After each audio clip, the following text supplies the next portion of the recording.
His womanizing was the reason Nagasawa lived in a dorm despite his affluent background. Worried that Nagasawa would do nothing else if allowed to live alone in Tokyo, his father had compelled him to live all 4 years at university in the dormitory. Not that it mattered much to Nagasawa. He was not going to let a few rules bother him. Whenever he felt like it, he would get an overnight permission and go girl hunting or spend the night at his girlfriend's flat. These permissions were not easy to get, but for him they were like free passes, and for me too, as long as he did the asking. Nagasawa did have a steady girlfriend, one he'd been going out with since his first year. Her name was Hatsumi, and she was the same age as Nagasawa. I had met her a few times and found her to be very nice. She didn't have the kind of looks that immediately attracted attention, and in fact she was so ordinary that when I first met her, I had to wonder why Nagasawa couldn't do better, but anyone who talked to her took an immediate liking to her. Quiet, intelligent, funny, caring, she always dressed with immaculate good taste. I liked her a lot and knew that if I could have a girlfriend like Hatsumi, I wouldn't be sleeping around with a bunch of easy marks. She liked me, too, and tried hard to fix me up with a first year in her club so we could double date, but I would make up excuses to keep from repeating past mistakes. Hatsumi went to the absolute top girls' college in the country, and there was no way I was going to be able to talk to one of those super rich princesses. Hatsumi had a pretty good idea that Nagasawa was sleeping around, but she never complained to him. She was seriously in love, but she never made demands. "I don't deserve a girl like Hatsumi," Nagasawa once said to me. I had to agree with him. That winter I found a part-time job in a little record shop in Shinjuku. It didn't pay much, but the work was easy, just watching the place 3 nights a week, and they let me buy records cheap. For Christmas I bought Naoko a Henry Mancini album with a track of her favorite Dear Heart. I wrapped it myself and added a bright red ribbon. She gave me a pair of woolen gloves she had knitted. The thumbs were a little short, but they did keep my hands warm. "Oh, I'm sorry," she said, blushing. "What a bad job." "Don't worry, they fit fine," I said, holding my gloved hands out to her. "Well, at least you won't have to shove your hands in your pockets, I guess." Naoko didn't go home to Kobe for the winter break. I stayed in Tokyo too, working in the record shop right up to the end of the year. I didn't have anything especially fun to do in Kobe or anyone I wanted to see.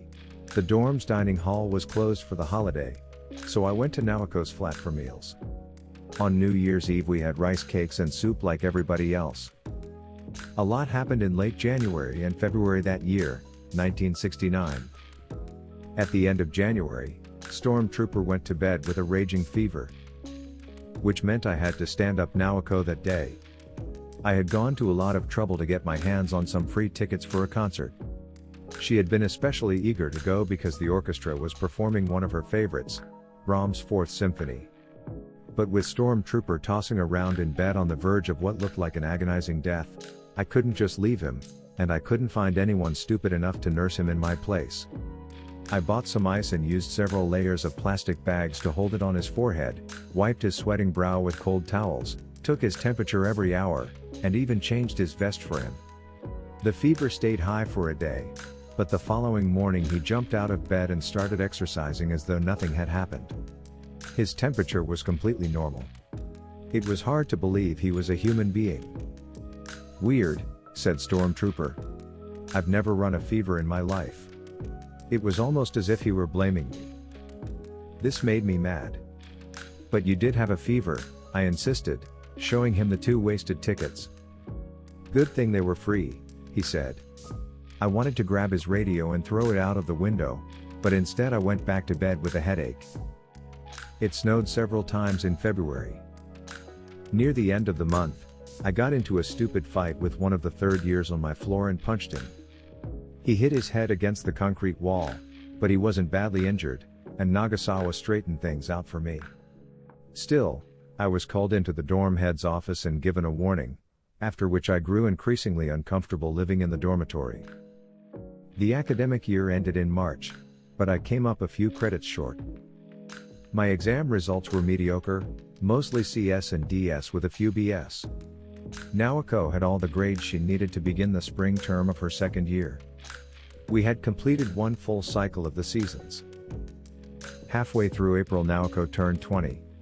She was 7 months older than I was, my own birthday being in November.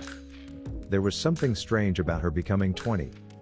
I felt as if the only thing that made sense, whether for Naoko or for me, was to keep going back and forth between 18 and 19. After 18 would come 19, and after 19, 18, of course.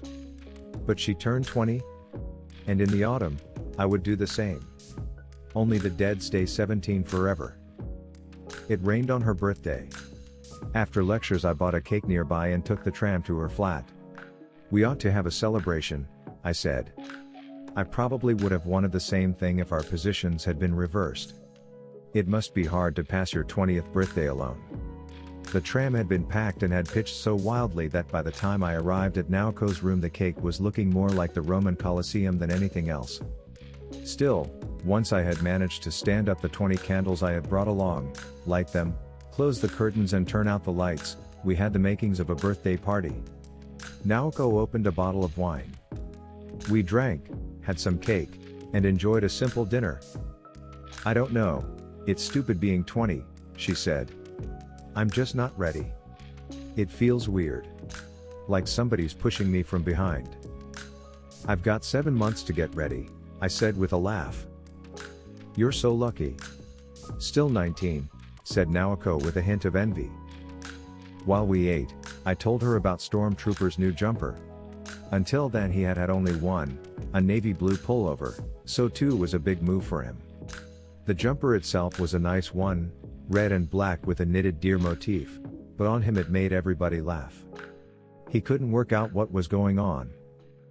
What's so funny, Watanabe? He asked, sitting next to me in the dining hall. Is something stuck to my forehead? Nothing, I said, trying to keep a straight face. There's nothing funny. Nice jumper. Thanks, he said, beaming. Naoko loved the story. I have to meet him, she said. Just once. No way, I said. You'd laugh in his face. You think so? I'd bet on it. I see him every day, and still, I can't help laughing sometimes. We cleared the table and sat on the floor, listening to music and drinking the rest of the wine. She drank 2 glasses in the time it took me to finish one. Naoko was unusually talkative that night.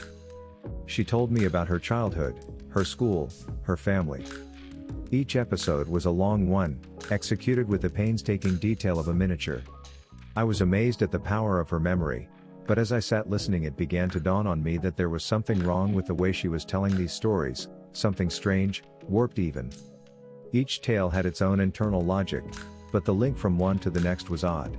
Before you knew it, Story A had turned into Story B, which had been contained in A, and then came C from something in B, with no end in sight. I found things to say in response at first, but after a while I stopped trying. I put on a record, and when it ended, I lifted the needle and put on another. After the last record I went back to the first. She only had 6. The cycle started with Sgt. Pepper's Lonely Hearts Club Band and ended with Bill Evans' Waltz for Debbie. Rain fell past the window. Time moved slowly. Naoko went on talking by herself. It eventually dawned on me what was wrong. Naoko was taking great care as she spoke not to touch on certain things. One of those things was Kizuki, of course, but there was more than Kizuki. And though she had certain subjects she was determined to avoid, she went on endlessly and in incredible detail about the most trivial, inane things.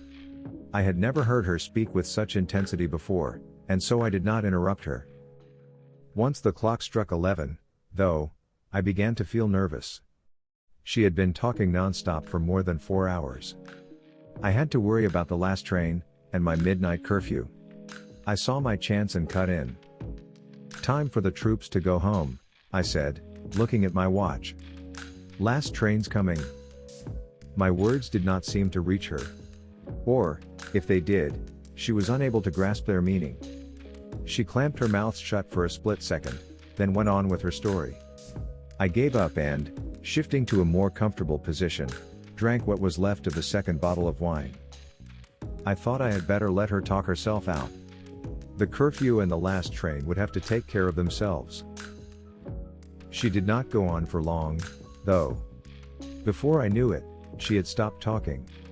The ragged end of the last word she spoke seemed to float in the air, where it had been torn off.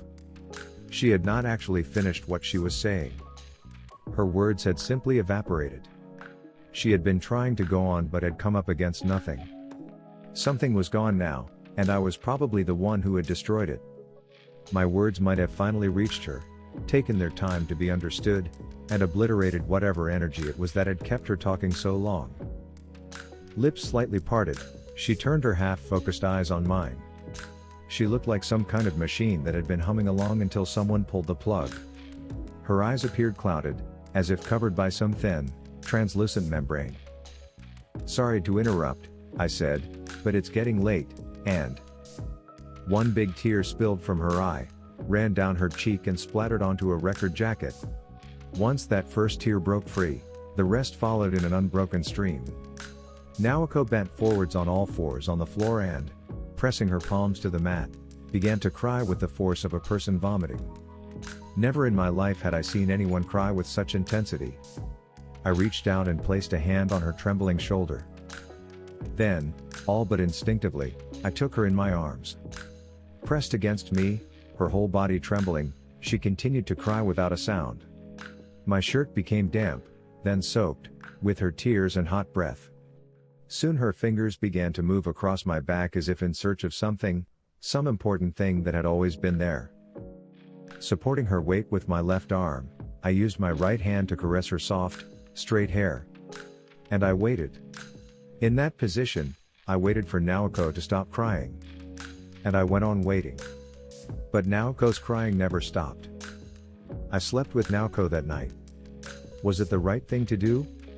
I can't tell. Even now, almost 20 years later, I can't be sure. I suppose I'll never know. But at the time, it was all I could do. She was in a heightened state of tension and confusion, and she made it clear she wanted me to give her release. I turned the lights down and began, one piece at a time, with the gentlest touch I could manage, to remove her clothes. Then I undressed. It was warm enough, that rainy April night, for us to cling to each other's nakedness without a sense of chill. We explored each other's bodies in the darkness without words. I kissed her and held her soft breasts in my hands. She clutched at my erection. Her opening was warm and wet and asking for me. And yet, when I went inside her, Naoko tensed with pain. Was this her first time? I asked, and she nodded. Now it was my turn to be confused. I had assumed that Naoko had been sleeping with Kizuki all that time. I went in as far as I could and stayed that way for a long time, holding Naoko, without moving. And then, as she began to seem calmer, I allowed myself to move inside her, taking a long time to come to climax, with slow, gentle movements.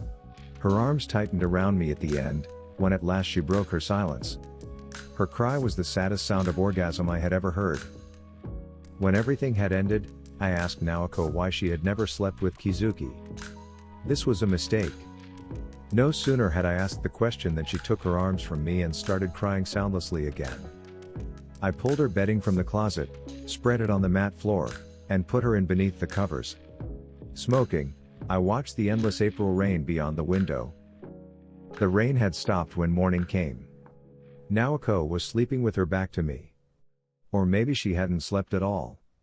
Whether she was awake or asleep, all words had left her lips, and her body now seemed stiff, almost frozen. I tried several times to talk to her, but she would not answer or move. I stared for a long time at her naked shoulder, but in the end, I lost all hope of eliciting a response and decided to get up. The floor was still littered with record jackets, glasses, wine bottles and the ashtray I had been using. Half the caved-in birthday cake remained on the table. It was as if time had come to a halt. I picked up the things off the floor and drank 2 glasses of water at the sink. On Naoko's desk lay a dictionary and a French verb chart. On the wall above the desk hung a calendar, one without an illustration or photo of any kind, just the numbers of the days of the month. There were no memos or marks written next to any of the dates. I picked up my clothes and dressed. The chest of my shirt was still damp and chilly. It had Naoko's smell. On the notepad lying on the desk, I wrote, "I'd like to have a good long talk with you once you've calmed down. Please call me soon. Happy birthday." I took one last look at Naoko's shoulder, stepped outside and quietly shut the door. No call came even after a week had passed. Naoko's house had no system for calling people to the phone, and so on Sunday morning I took the train out to Kokubunji. She wasn't there, and her name had been removed from the door. The windows and storm shutters were closed tight. The manager told me that Naoko had moved out 3 days earlier. He had no idea where she had moved to. I went back to the dorm and wrote Naoko a long letter addressed to her home in Kobe. Wherever she was, they would forward it to her at least. I gave her an honest account of my feelings. There was a lot I still didn't understand, I said, and though I was trying hard to understand, it would take time. Where I would be once that time had gone by, it was impossible for me to say now, which is why it was impossible for me to make promises or demands, or to set down pretty words. For one thing, we knew too little of each other. If, however, she would grant me the time, I would give it my best effort, and the two of us would come to know each other better. In any case, I wanted to see her again and have a good long talk. When I lost Kizuki, I lost the one person to whom I could speak honestly of my feelings, and I imagined it had been the same for Naoko. She and I had needed each other more than either of us knew. Which was no doubt why our relationship had taken such a major detour and become, in a sense, warped. I probably should not have done what I did, and yet I believe that it was all I could do. The warmth and closeness I felt for you at that moment was something I have never experienced before. I need you to answer this letter. Whatever that answer may be, I need to have it. No answer came. Something inside me had dropped away, and nothing came in to fill the empty cavern. There was an abnormal lightness to my body, and sounds had a hollow echo to them. I went to lectures more faithfully than ever. They were boring, and I never talked to my fellow students, but I had nothing else to do. I would sit by myself in the very front row of the lecture hall, speak to no one and eat alone. I stopped smoking. The student strike started at the end of May. Dismantle the university. They all screamed. Go ahead, do it, I thought. Dismantle it. Tear it apart. Crush it to bits. I don't give a damn. It would be a breath of fresh air. I'm ready for anything. I'll help if necessary. Just go ahead and do it. With the campus blockaded and lectures suspended, I started to work at a delivery company. Sitting with the driver, loading and unloading lorries, that kind of stuff. It was tougher than I thought. At first I could hardly get out of bed in the morning with the pain. The pay was good, though, and as long as I kept my body moving, I could forget about the emptiness inside. I worked on the lorries 5 days a week, and 3 nights a week I continued my job at the record shop. Nights without work I spent with whiskey and books. Stormtrooper wouldn't touch whiskey and couldn't stand the smell, so when I was sprawled on my bed drinking it straight, he'd complain that the fumes made it impossible for him to study and ask me to take my bottle outside. You get the hell out, I growled. But you know drinking in the dorm is AA against the rules. I don't give a shit. You get out. He stopped complaining, but now I was annoyed. I went to the roof and drank alone. In June I wrote Naoko another long letter, addressing it again to her house in Kobe. It said pretty much the same thing as the first one, but at the end I added, waiting for your answer is one of the most painful things I have ever been through.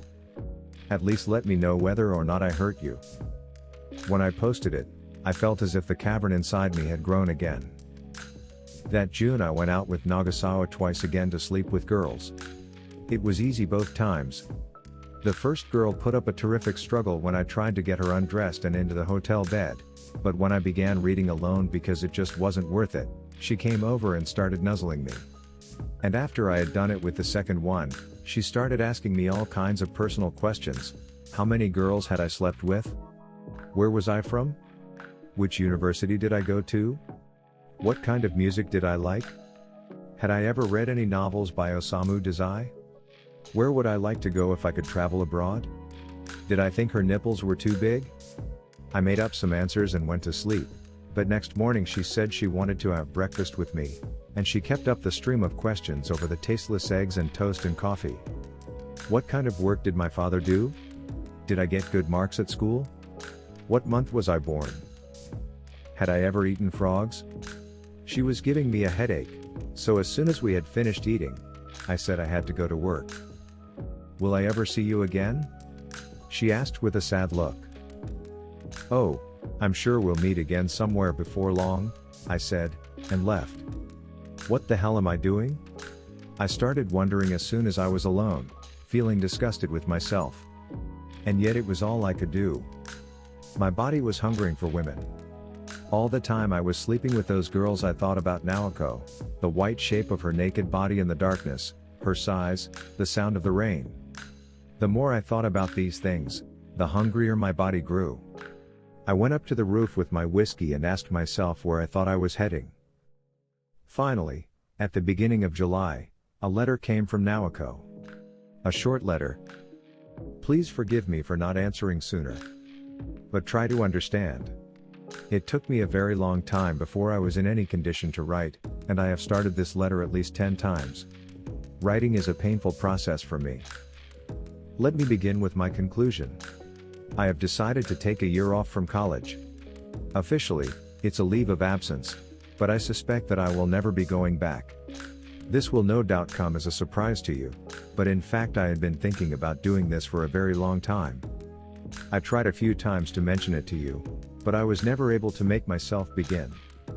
I was afraid even to pronounce the words. Try not to get so worked up about things.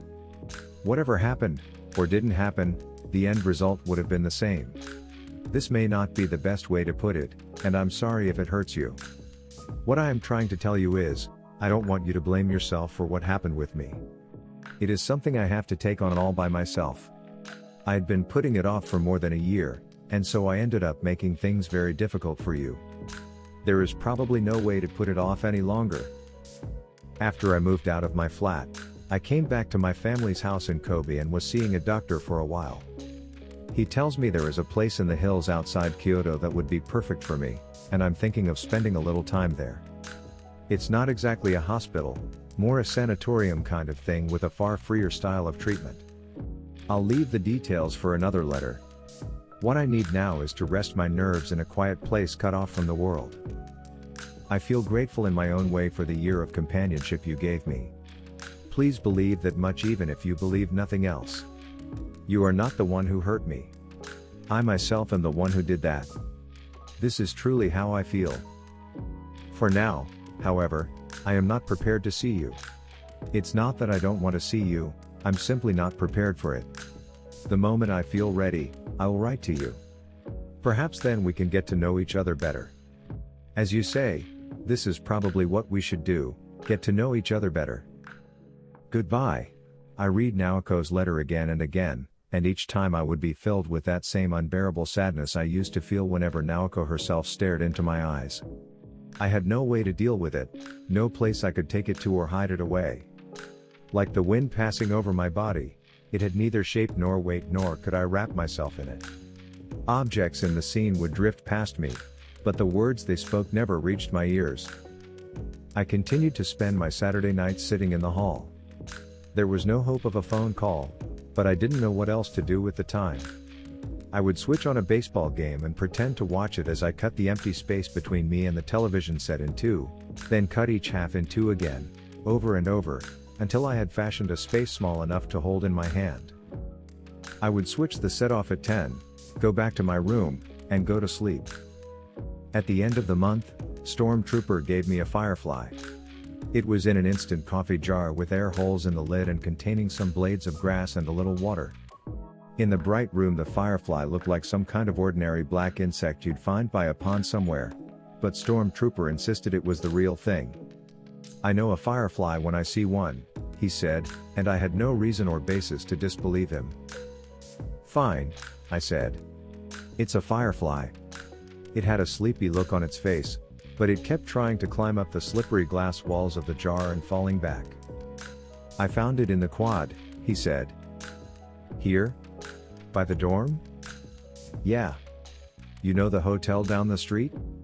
They release fireflies in their garden for summer guests. This one made it over here.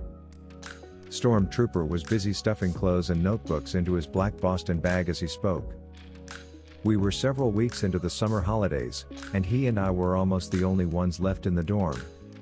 I had carried on with my jobs rather than go back to Kobe, and he had stayed on for a practical training session. Now that the training had ended, he was going back to the mountains of Yamanashi. You could give this to your girlfriend, he said. I'm sure she'd love it. Thanks, I said.